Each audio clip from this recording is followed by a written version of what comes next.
नमस्कार दोस्तों, आप सभी लोगों का स्वागत है Lokesh sir academy YouTube channel पर।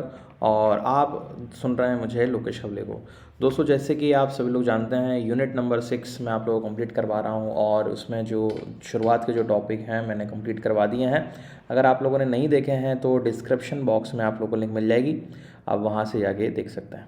तो आज हम लोग इसके अंदर क्या पढ़ने वाले हैं, आज हम लोग यूनिट नंबर 6 का जो नेक्स्ट टॉपिक है कॉन्स्टिट्यूएंट असेंबली, इसके बारे में हम लोग पढ़ेंगे, समझेंगे। बहुत ही इंटरेस्टिंग वीडियो होने वाला है, तो बिल्कुल बने रहें। It is presented by me Lokesh sir.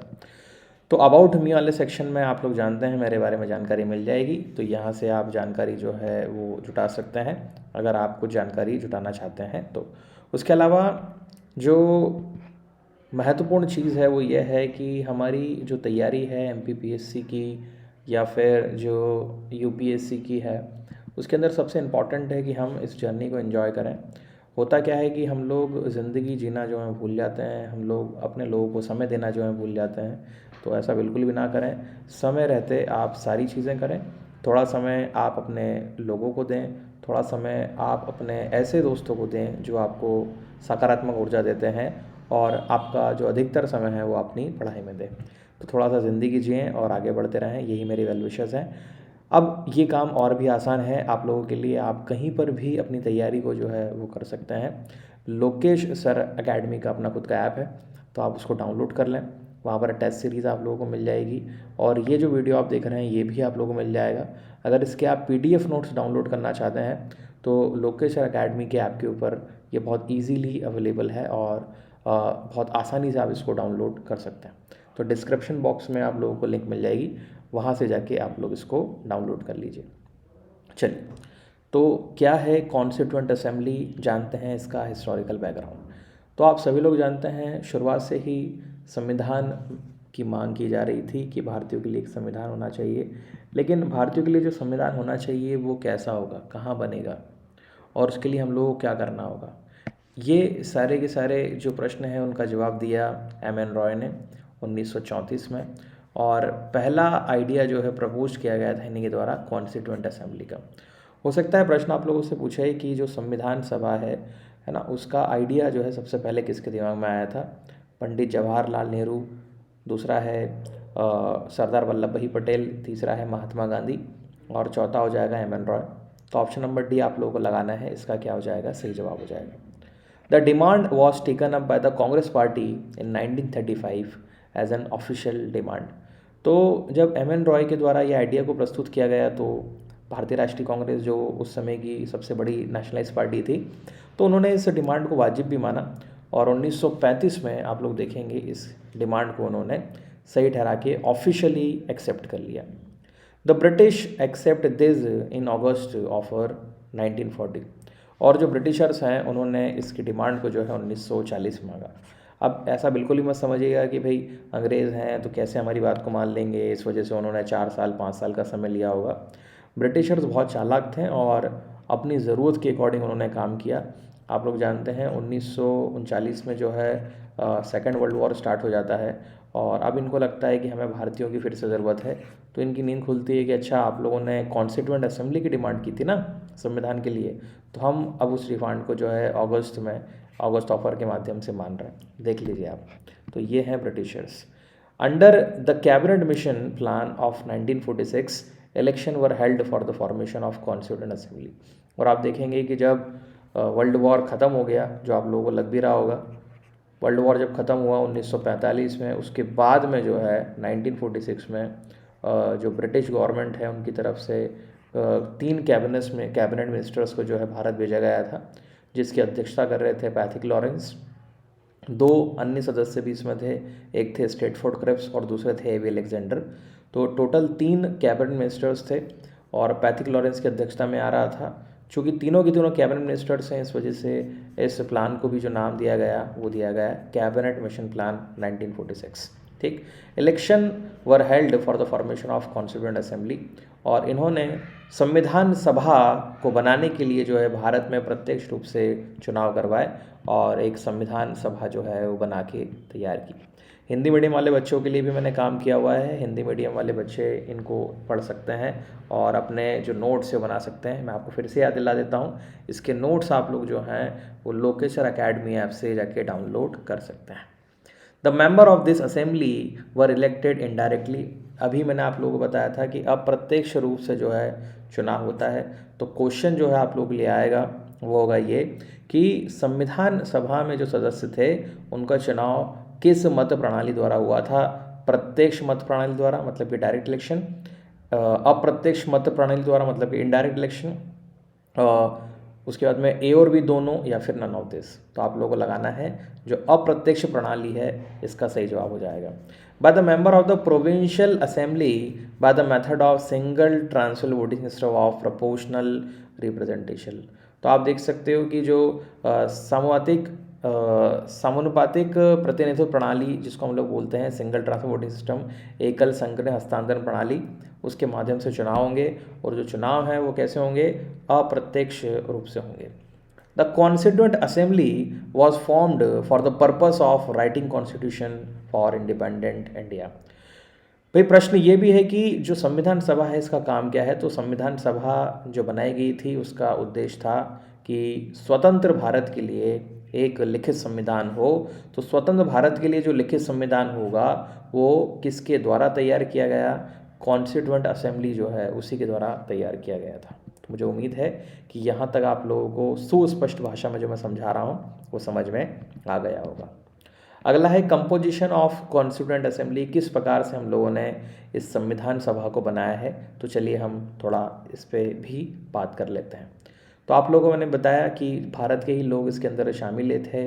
इसमें सिंगल ट्रांसफर वोटिंग सिस्टम के माध्यम से लोगों को चुना गया, अप्रत्यक्ष रूप से लोगों ने वोट डाला और कॉन्स्टिट्यूएंट असेंबली के मेंबर्स को चुना। लेकिन ये कितने थे, इससे हमेशा प्रश्न आते हैं। तो शुरुआत में अगर हम लोग बात करें initially the number of member was 389। याद रखिएगा कि जो शुरुआत में सदस्य थे वो कितने थे, 389 थे। तो आप लोगों को याद करने के लिए बहुत सिंपल है। देखिए आप लोग दिमाग में कितना रखेंगे, आप लोग दिमाग में रखेंगे 89। कितना याद रखना है आपको, 89। जब आप 89 को बीच में से काट देंगे, है ना, बराबर बीच में से काटेंगे, 3 बन जाएगा। तो इसका आगे क्या बन जाएगा, 3 बन जाएगा। तो 389 जो है इसका क्या हो जाएगा, सदस्य हो जाएगा। After partition some of the member went to the Pakistan. आप लोग जानते हैं माउंटबेटन योजना जो है वो आती है 3 जून 1946 को माउंटबेटन योजना आई। और आप देखेंगे कि जो भारत में सांप्रदायिक स्तर पे जो दंगे हुए, इसको देखते हुए और इसको मद्देनज़र रखते हुए जो लॉर्ड माउंटबेटन थे उन्होंने ये फैसला लिया कि अब भारत का विभाजन करना होगा। तो 14 अगस्त को पाकिस्तान और 15 अगस्त को भारत जो है वो आज़ाद हुआ और पाकिस्तान नाम से एक नया देश बन जाता है। तो स्वाभाविक है कि जो कॉन्स्टिट्यूएंट असेंबली के जो मेंबर हैं, जो मुस्लिम्स थे, अब वो अपने खुद के देश मतलब कि पाकिस्तान जाने में रुचि रखेंगे। तो जो मुस्लिम्स पाकिस्तान जाना चाहते थे वो पाकिस्तान चले गए और जो नहीं जाना चाहते थे वो भारत में रहे, क्योंकि भारत ने अपने स्तर पे बिल्कुल सुस्पष्ट कर रखा था कि हम ना विभाजन चाहते हैं और ना ही हम ये चाहते हैं कि भारत का जो मुसलमान है वह दूसरे देश जाए। लेकिन जिन्हें जाना था वो चले गए और आप देखेंगे जो सदस्य संख्या है वो 389 से जो घट के है वो हो जाएगी 299। तो मैंने आप लोगों को बताया था इसके लिए तो 89 याद रखना है। इसको कैसे याद रखेंगे, इसको याद करने का तरीका ही बिल्कुल सिंपल है। आप लोगों को याद रखना है कि 300 मेंबर बचे, यहाँ से 3 से 300 एक कम कर देंगे तो 299 हो जाएगा। सिंपल सी बात है। Out of this 229 from the British provinces. अब इन 299 सदस्यों में से जो 229 सदस्य थे, है ना, वो कहाँ से हुआ करते थे, ब्रिटिश प्रोविंसेस से हुआ करते थे। मतलब जो ब्रिटिशर्स हैं उनके जो प्रांत हुआ करते थे वहाँ से थे। 17 were nominated from the princely state. और जो 70 सदस्य हैं वो कहाँ से नॉमिनेट हो जाएंगे, आपके प्रिंसली स्टेट मतलब राजे राजवाड़े जो हैं उनके माध्यम से हो जाएंगे। तो कैसे करेंगे अपन, 229 बच्चों और उसके बाद में अपन यहाँ पर देखेंगे 70, तो हो गए, ठीक है। 229 जो मेंबर्स हैं वो हो जाएंगे। ये याद रखना है, इसलिए मैं आप लोगों को डिटेल में बता रहा हूँ, आराम से बता रहा हूँ, क्योंकि यहाँ से प्रश्न आते हैं। क्वेश्चन आता है, बताइए संविधान सभा में कुल कितने सदस्य थे, विभाजन के बाद में कितने सदस्य बचे, विभाजन के बाद में जो 299 सदस्य थे उसमें से ब्रिटिश प्रोविंस से कितने थे, या प्रिंसली स्टेट जो है। तो इस प्रकार से जो क्वेश्चन आते हैं वो आपसे तभी बनेंगे जब आप इसको एक कोडिंग के माध्यम से या फिर जो नोमेनिक्स मैंने बताया उसके माध्यम से अपने दिमाग में रखेंगे। मैं आपको जो है ट्रिक भी बताते चल रहा हूँ। जब संविधान सभा बनी तो स्वाभाविक ही हमें एक अध्यक्ष की आवश्यकता होती है। तो उस टाइम पर सबसे उम्रदराज व्यक्ति हुआ करते थे डॉक्टर सच्चिदानंद सिन्हा। तो उन्होंने जब बात रखी तो उन्होंने कहा कि मैं पूर्ण रूप से तो अध्यक्ष नहीं बन पाऊंगा। तो पहली मीटिंग में आप लोग देखेंगे, जो पहली मीटिंग हुई थी वो हुई थी 9 अगस्त को। तो आप देखेंगे, माफ़ कीजिएगा, 9 दिसंबर को पहली बैठक हुई थी। तो 9 दिसंबर को जब पहली बैठक हुई तो उसमें डॉक्टर सच्चिदानंद सिन्हा जो हैं उनको अस्थाई अध्यक्ष बनाया गया। फिर स्थायी अध्यक्ष कौन बने? आप लोगों ने कहावत सुनी होगी, 9-2-11 हो जाना। ठीक है, 9-2-11 हो जाना मतलब भाग जाना। ठीक है, तो 9-2-11 हो गए। ठीक है, तो हम लोगों ने सच्चिदानंद सिन्हा जो है ना, उन्हें हटा दिया और उनके स्थान पे जो डॉक्टर राजेंद्र प्रसाद हैं वो कौन बन गए? स्थायी अध्यक्ष बन गए। याद रहेगा। तो 9-2-11 हो जाना मतलब भाग जाना। तो हम लोग केवल इसे कोडिंग के माध्यम से याद कर रहे हैं, इस वजह से इस ट्रिक का इस्तेमाल कर रहे हैं। तो 9-2-11 हो गए, है ना। 9-2-11 कौन हो गए? डॉक्टर सच्चिदानंद सिन्हा 9-2-11 हो गए। और उनके स्थान पे आप देखेंगे डॉक्टर राजेंद्र प्रसाद जो हैं उन्होंने क्या कर लिया? स्थान ले लिया।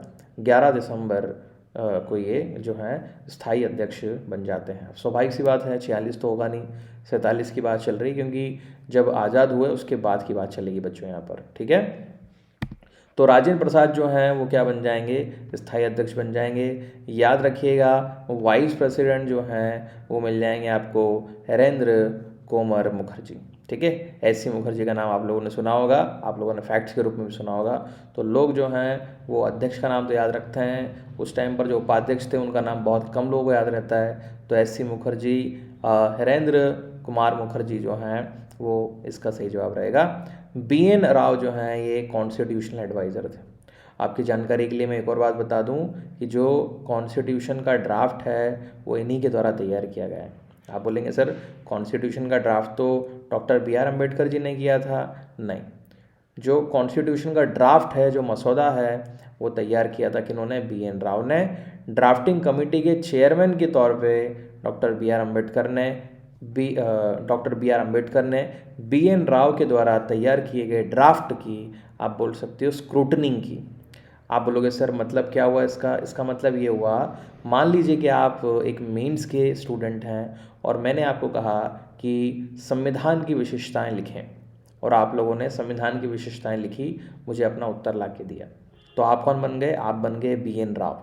अब यहाँ पर मैं आपके उत्तर को देखूंगा और बताऊंगा कि जो आपकी प्रस्तावना मतलब कि जो इंट्रोडक्शन है वो कैसा है, सही है, गलत है। फिर उसके बाद में जो आपने पॉइंट्स लिखे हैं, है ना, उनका जो फॉर्म है, नंबरिंग फॉर्म में कैसा होना चाहिए, क्या आपने पहला पॉइंट पहले पॉइंट पे लिखा है? अगर नहीं लिखा है तो फिर मैं जमाऊंगा। फिर लास्ट वाले पॉइंट को बोलूँगा चलो इसको पहले पे लेके आओ। फिर इसके कंक्लूजन सुधारूंगा, और कोई अतिरिक्त चीज़ें हो तो उसमें मैं ऐड ऑन करूँगा। ठीक है, तो ये सारी की सारी चीज़ें जो हैं किसने की है? डॉक्टर BR अम्बेडकर जी ने की है। ठीक है, इसलिए ड्राफ्टिंग कमेटी के चेयरमैन का क्वेश्चन आए तो आपको याद रखना है डॉक्टर BR अम्बेडकर लगाना है। और जो कॉन्स्टिट्यूशन का जो ड्राफ्ट है वो किसने तैयार किया था? तो वो आप लोगों को याद रखना है, बेनेगल नरसिम्हन राव के द्वारा तैयार किया गया था। ठीक है, सही है। ठीक है भैया, फिर 9 दिसंबर हो गया सर, 11 दिसंबर हो गया। अच्छा, 11 में 2 और जोड़ देते हैं ना हम लोग तो आसान हो जाएगा, तो 13 दिसंबर बन जाएगा। ठीक है, तो 9-2-11 हो गए, 11 और 2 कितने हो गए? 13 हो गए। आप बोलोगे ठीक है सर 13 दिसंबर तो हो गया। इससे हमने क्या सीखा? 13 दिसंबर बच्चों आपको याद रखना है कि जो ऑब्जेक्टिव रिजोल्यूशंस हैं वो तैयार किया गया था और प्रस्तुत किया गया था पंडित जवाहरलाल नेहरू के द्वारा। हिंदी में इसको उद्देशिका प्रस्ताव बोला जाता है। तो 13 दिसंबर को उद्देशिका प्रस्ताव जो है वो रखा गया पंडित जवाहरलाल नेहरू के द्वारा। आप कह सकते हो कि आज वर्तमान में जो हमारी प्रस्तावना है वो और कुछ नहीं, उद्देशिका प्रस्ताव ही थी। तो ये हिंदी में मैंने रख दिया है बच्चों के लिए, ताकि आप लोगों को जो हिंदी वाली चीज़ें हैं वो भी क्लियर हो जाए। अगर यहाँ तक आप लोगों को वीडियो पसंद आ गया है तो ज़रूर इसको लाइक कर दें और अपने दोस्तों के साथ में शेयर कर दें। Committees of constitutional assembly of India, चलिए, तो कॉन्स्टिट्यूएंट असेंबली बन गई, तो स्वाभाविक है कि बहुत सारे जो कमिटीज़ हैं वो भी बनाई गई होंगी। तो हम एक एक बार इसके ऊपर नज़र रख लेते हैं ताकि अगर कोई क्वेश्चन आता है तो हम बहुत आसानी से इसको बना पाएंगे। ड्राफ्टिंग कमेटी के जो चेयरमैन हैं वो कौन थे? डॉक्टर बी आर अम्बेडकर थे। फिर यूनियन कॉन्स्टिट्यूशन कमेटी के थे पंडित जवाहरलाल नेहरू। पावर कमेटी के थे पंडित जवाहरलाल नेहरू। स्टेट कमिटीज़ के थे पंडित जवाहरलाल नेहरू। ठीक है, तो देखिए स्टेट्स के पास में पावर रहेगी कॉन्स्टिट्यूशन की, ऐसा दिमाग में आपको कोडिंग याद रखना है। स्टेट्स के पास में पावर रहेगी कॉन्स्टिट्यूशन की, तो स्टेट्स कमेटी होगी, यूनियन पावर आ गया और कॉन्स्टिट्यूशन आ गई। ठीक, फिर उसके बाद में है स्टीयरिंग कमेटी और रूल्स ऑफ प्रोसीजर कमेटी। तो ये सिंपल ही है, ये तो डॉक्टर राजेंद्र प्रसाद कि भाई रूल रेगुलेशन बनाने का काम अध्यक्ष आपका ही होता है। ठीक है, स्टेट्स कमेटी जो रहेंगी, है ना, माफ़ कीजिएगा, स्टीयरिंग कमेटीज़ जो रहेंगी, है ना, इन्हीं के पास में पूरा का पूरा आप बोल सकते हो पावर थी राजेंद्र प्रसाद जी के पास में। जब हम प्रांतों की बात करते हैं, प्रोविंसेस की बात करते हैं, तो हमारे आयरन मैन कैसे पीछे छूट सकते हैं? तो सरदार वल्लभ भाई पटेल जो हैं वो कौन रहेंगे? प्रोविंशियल कॉन्स्टिट्यूशनल कमेटी के अध्यक्ष रहेंगे। मुख्य रूप से तो यहीं से प्रश्न बन जाते हैं, लेकिन कुछ अतिरिक्त और हैं, जैसे advisory committee on fundamental rights, ठीक है, minorities, tribal and excluded area, इसमें ये सारे के सारे लोग मिल जाएंगे। जैसे फंडामेंटल राइट्स, है ना, सब कमेटी जो है आचार्य कृपलानी देख रही थी। माइनॉरिटीज़ जो हैं उनके लिए कौन देख रहे थे? एस.सी. मुखर्जी देख रहे थे, आपको याद होगा। ये एस.सी. मुखर्जी कौन है? वही हैं जो वाइस प्रेसिडेंट थे, याद है। फिर excluded and partially excluded area जो हैं उनके लिए कमेटी बनाई गई, तो उनको कौन देख रहा था? ए.वी. ठक्कर देख रहे थे। नॉर्थ ईस्टर्न फ्रंटियर जो ट्राइबल एरिया, जिसको हम NEFT बोलते हैं एरिया, जैसे Assam excluded and partially excluded area जो है उसको कौन देखेंगे? गोपीनाथ जो बर्दलोई हैं वो देख रहे थे। अब ये काम कैसे करती थी समझिएगा। जैसे ये ड्राफ्टिंग कमेटी है, अब ड्राफ्टिंग कमेटी है बीच में, अब यहाँ पर अलग अलग जो आप बोल सकते हो कमिटीज़ हैं वो काम करके एक मसौदा भेजती थी, और ड्राफ्टिंग कमेटी जो है इस मसौदे को तैयार करके अपना खुद का एक कॉन्स्टिट्यूशन फ्रेम कर रही थी। मेरे हिसाब से आज आप लोगों को ये बात समझ में आ गई होगी किस प्रकार से ये कॉन्स्टिट्यूशन था। इसलिए डॉक्टर बी आर अम्बेडकर को मॉडर्न मनु के नाम से भी जाना जाता है, क्योंकि उन्होंने आधुनिक जो हमारा भारत है उसके मुख्य रूप से संविधान की रचना की है। ठीक, चलिए, फिर उसके बाद में बात आती है ड्राफ्टिंग कमेटी की। तो ड्राफ्टिंग कमेटी से चूंकि क्वेश्चन आता है, इस वजह से मैंने पूरी की पूरी चीज़ें इसके अंदर रख दी हैं। Drafting committee was elected by the constituent assembly on 29 अगस्त 1947। तो आप देखेंगे 29 अगस्त 1947 को कॉन्स्टिट्यूएंट असेंबली जो है उसको बनाने की बात की गई थी। It elected doctor B R Ambedkar to be its president.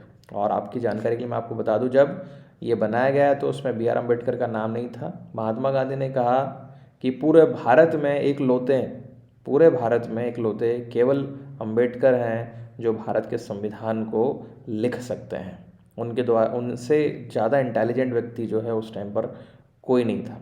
ठीक है, तो डॉक्टर बी आर अम्बेडकर जो है उनको क्या किया गया? उनको इसका प्रेसिडेंट बनाया गया। The constitution as prepared by the drafting committee was circulated on 21 February 1948। अब ये जो कॉन्स्टिट्यूशन ने जो ड्राफ्ट तैयार किया था वो कमिटी इसके बाद सर्कुलेट किया 21 फरवरी 1948 को। अब इसके ऊपर फिर क्या होती हैं, अलग अलग वाचन होते हैं, बहस होती है, और जो नए पॉइंट्स होंगे वो इसके ऊपर चुन ले जाएंगे। अच्छा, इसमें मज़ेदार बात ये थी कि आप लोगों को पता होगा कि जब भी कोई चीज़ तैयार होकर आएगी तो उसके कुछ फेवर में होंगे, कुछ उससे एग्री करेंगे, कुछ डिसएग्री करेंगे। तो क्या चुना गया? तो कॉन्स्टिट्यूएंट असेंबली ने सहसम्मति से इस बात को स्वीकार किया कि अगर किसी मुद्दे पे बात करने में ऐसा लग रहा है कि ये मुद्दा बिल्कुल भी काम का नहीं है और उसमें लोग ज़्यादा डिसएग्री हैं, तो उसको एक्सेप्ट नहीं किया जाएगा। कोई बीच का रास्ता जो है निकाला जाएगा जिसमें दोनों ही पक्ष की सहमति हो, जो एग्री करने वाले हैं और जो डिसएग्री करने वाले हैं। तो ये बहुत बड़ी बात है अपने आप में उस टाइम में। This formed the basis of discussion in and outside of the constituent assembly, जिसकी मैं बात कर रहा था। The drafting committee had 7 member apart from the chairman which are. तो आप देखेंगे कि जो ड्राफ्टिंग कमेटी है उसमें 7 सदस्य आप लोगों को देखने मिल जाएंगे। जैसे है ए कृष्णमा स्वामी अय्यर मिल जाएंगे आपको, DP खेतान मिल जाएंगे, N माधवराव मिल जाएंगे, K मुंशी मिलेंगे, N गोपाल स्वामी हैं, TT कृष्णमाचारी मिल जाएंगे आप लोगों को, और उसके बाद में सैयद मोहम्मद सदातुल्लाह जो हैं ये मिल जाएंगे। ये मुस्लिम लीग से थे। इसमें से गायब हो जाएंगे एक मुस्लिम लीग के तो सदस्य, बचेंगे यही। तो टोटल सदस्य की जब बात करें तो 7 आएंगे बच्चों, याद रखना, ठीक। और मुख्य रूप से जो चेयरमैन है वो कौन है, डॉक्टर BR अम्बेडकर मिल जाएंगे। अब है संविधान सभा की क्या क्या कमियां रही सर, अगर हमें प्रश्न लिखने के लिए आ जाए, है ना, तो हम किस प्रकार से उस प्रश्न को लिखें। तो मान लीजिए कि 5 मार्कर में आपको ये प्रश्न लिखना है, कैसे लिखोगे, क्रिटिक्स, जो मैंने पॉइंट समझाया उसको आप लिखते चलेंगे। It was not a representative body since the member were not directly elected by the adult franchise. अब ये हम लोगों ने पढ़ा था कि डायरेक्ट इलेक्शन तो कोई हुए नहीं थे, तो यही सबसे बड़ी कमी है इसकी, कि कैसे अप्रत्यक्ष चुनाव प्रणाली के द्वारा चुने गए लोग जो हैं भारत के संविधान को लिख रहे हैं। However the leaders did enjoy popular support from the people. और उसके बाद में आप देखेंगे जो लीडर्स थे उनको शुरुआत से ही एक सपोर्ट मिला हुआ था, तो उनको पता ही था कि हम लोगों को स्थान तो मिलेगा ही मिलेगा। Direct election by the universal adult franchise at that time when the countries was on the brink of partition and admits communal rights would have been impractical।